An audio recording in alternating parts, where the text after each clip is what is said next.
গাছ হচ্ছে এই অ্যাডেনিয়াম।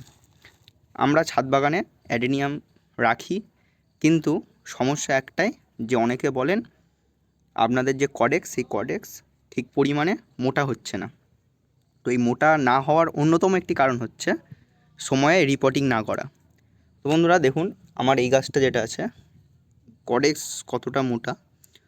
গাছটা 2 বছরের পুরনো এই গাছটা। তো এই গাছটার কডেক্স যেমন মোটা, তেমনই দেখুন এই গাছটার কডেক্স তেমনই সরু। তো এই গাছটা 1 বছরের পুরনো গাছ, এবং এটাকে আমি রিপোর্ট করব যাতে এরও কডেক্সটা ঠিকঠাক মোটা হয়। তো আমি আপনাদেরকে পার্ট বাই পার্ট যে রিপোর্টিংয়ের যেসব করণীয় জিনিসপত্র, আমি এখানে প্রপারলি মাটি সম্বন্ধে দেখাবো না, কারণ মাটি সম্বন্ধে অনেকেই আপনারা তুলনামূলক জানেন যে এর মাটি প্রচণ্ড পরিমাণে ওয়েল ড্রেনেজ রাখতে হয় যাতে জল একদমই না ধরে। তো সেই জন্য আমি ভিডিও বানাইনি একটু মাটি নিয়ে। তো আপনারা যদি বলেন তাহলে আমি নিশ্চয়ই ভিডিওটা বানিয়ে দেখাবো আপনাদেরকে। তো করণীয় কী পটিংয়ের আগে, রিপোর্টিংয়ের আগে, সেইগুলো নিয়ে মূলত এই ভিডিওটা আমি আপনাদের কাছে বানাচ্ছি। তো চলুন পার্ট বাই পার্ট সব কিছু দেখে নেওয়া যাক। তো বন্ধুরা এই গাছটা দেখুন, এই গাছটা আমি নার্সারি থেকে কিনে এনেছি। তো এই গাছটার যে রিপোর্টিং সেটা আমি এবছর করব, কারণ আমার মতে অ্যাডেনিয়াম প্রতি বছর এই টাইমে যদি আপনারা রিপোর্ট করতে পারেন তাহলে গাছের কিন্তু যে কডেক্স, গাছের কডেক্স আরও মোটা হবে, এবং রিপোর্টিং হচ্ছে একমাত্র শ্রেষ্ঠ উপায় যে কডেক্সটাকে মোটা করার এবং গাছের স্ট্রাকচারটা ঠিকঠাক ধরে রাখার। তো এই যে গাছটা দেখছেন, এটা আমি কিনে এনেছি নার্সারি থেকে। তো গাছটার কডেক্সের গঠনটা মোটামুটি ভালো, এবং ওপরের স্ট্রাকচারটা দেখুন, ব্রাঞ্চও আছে। তো এইটাই দেখায়। তো বন্ধুরা আমরা কি করব, সবার প্রথমে এদের যে গ্রো ব্যাগটা সেটা কেটে নিয়ে গাছটাকে ভালো করে বের করে নেব। তো সুবিধার কিছু নেই, কারণ যেটা মাটিটা আমাদেরকে ছাড়াতে হবে, কারণ এই যে মাটিটা দেখুন একবার আপনাদের বলি, পুরো ঝুড়ো ঝুড়ো মাটি। এটার মধ্যে আছে হচ্ছে সিন্ডার গুঁড়ো, বালি, এসব মেশানো আছে। আপনারা যদি বলেন আমি ভিডিও দেখিয়ে দেবো। তো ভালোভাবে গাছের যে মাটিটা সেটা পরিষ্কার করে নেব।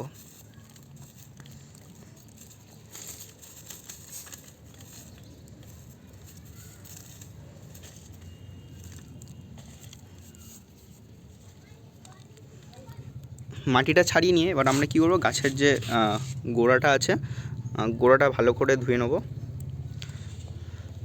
দেখুন এটা আমি ছাড়িয়ে রেখেছিলাম, এর গোড়ার স্ট্রাকচারটা দেখুন, এটাই জলে ভিজিয়ে রেখেছিলাম যাতে মাটিগুলো সুন্দরভাবে ছেড়ে যায়। রোজি ভ্যারাইটি সব, এইটা একমাত্র গাছের এই ফুলটার লোভেতে আমি গাছটাকে এনেছিলাম। ফুলটার কালারটা খুবই সুন্দর দেখুন। তো বন্ধুরা এরমভাবে আমরা কি করব, গাছটাকে কিছুক্ষণ জলের মধ্যে ভিজিয়ে রাখবো।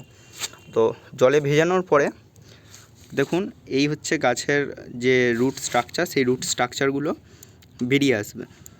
তো আমরা কি করব, এর মধ্যে থেকে যে রুটগুলো সরু সরু, অর্থাৎ কডেক্সের এই জায়গার যে রুটগুলো, সেইগুলো আমরা কেটে ফেলে দেবো। দিলে কী হবে, কডেক্সের যে সৌন্দর্যটা সেটা আরও বৃদ্ধি পাবে। তো চলুন এইগুলো আমরা কেটে নিই একটা ধারালো ব্লেড দিয়ে। তো বন্ধুরা একটা পরিষ্কার ধারালো ব্লেড নেবেন, নিয়ে এই যে অবাঞ্ছনীয় যেসব গোড়াগুলো, রুটগুলো থাকে, সেগুলো আমরা কি করব, এক এক করে ধীরে সুস্থে কেটে নেব। ভয় পাওয়ার কিছু নেই, অত্যন্ত একটি খুব হার্ডি গাছ এটা। তো মেন যে সমস্যা যেটা হয়ে থাকে সেটা হচ্ছে এর জল জমার কারণে যে প্রবলেমটা মেনলি হয়ে থাকে। তো মাটিটাকে সুন্দর বানাতে হয় তার জন্য, এবং ঠিক পরিমাণ বুঝে জলটা দেওয়া উচিত। তো বন্ধুরা এইগুলো সুন্দর করে আমরা কেটে নেব।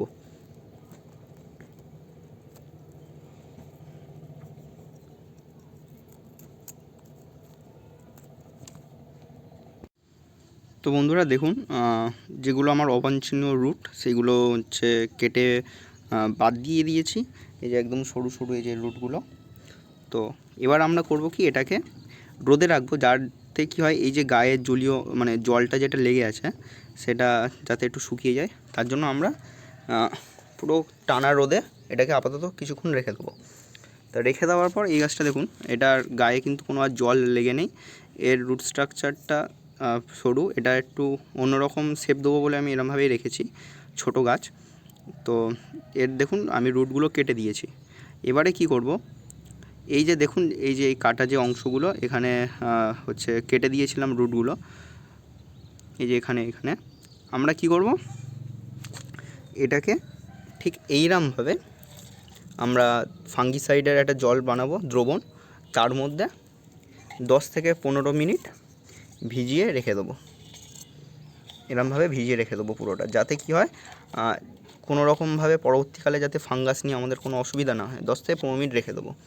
তো বন্ধুরা দেখুন, রেখে দেওয়ার পরে এই যে কাটা যে অংশগুলো, এই কাটা অংশগুলোতে আমি ফাঙ্গিসাইড লাগিয়ে দিয়েছি এক্সট্রা সেফটির জন্য, যাতে পরবর্তীকালে কোনো রকম ভয় না থাকে, 100% যাতে সেফটি। তো এটারও সেম দেখুন অবস্থা।